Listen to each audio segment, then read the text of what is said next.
tonight after several ambushes of police officers across the nation, including right here in Colorado and Douglas County. Resonating thoughts in officers' heads: where are we safe? Yeah, and a story you'll only see on News 5. News 5's Mark Boyle in studio tonight. And Mark, dozens of public buildings that these officers actually can go. Yeah, it's at fire stations all over Colorado Springs. 4 years now, the fire department has had an open door policy to officers who want a safe place to sit down for a little bit. Sources tell me there simply aren't very many in the law enforcement community taking advantage of this.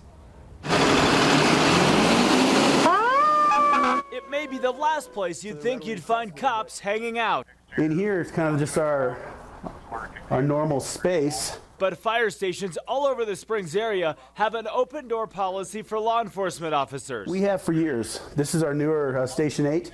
But even at old Station 8, we've always had the officers come here. We always have coffee going. We always have TV up if there's some event going on.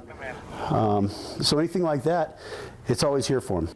In the wake of police shootings, leaving many law enforcement officers feeling like targets around the community, especially while sitting in their vehicles, there are other options. They are more at risk than even a couple of years ago.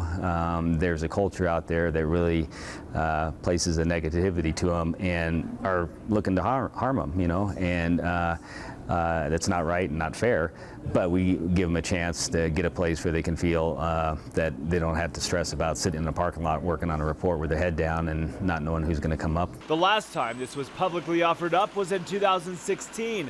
Fire and law enforcement see one another daily while out on the job, and officers stepping in and spending time in fire stations also helps communication while out on calls. It's great to have the familiarity with them. So we're working with people that we know, we understand each other, we understand how they operate, they understand how we operate, and really it's about finding the best solution for whatever the problem is.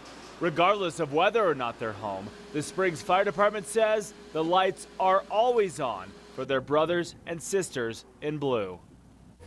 Fire crews are sharing the message, making sure all in uniform feel the love and support from one another, regardless of the time of day. Guys? Love to see that, Mark. Yeah.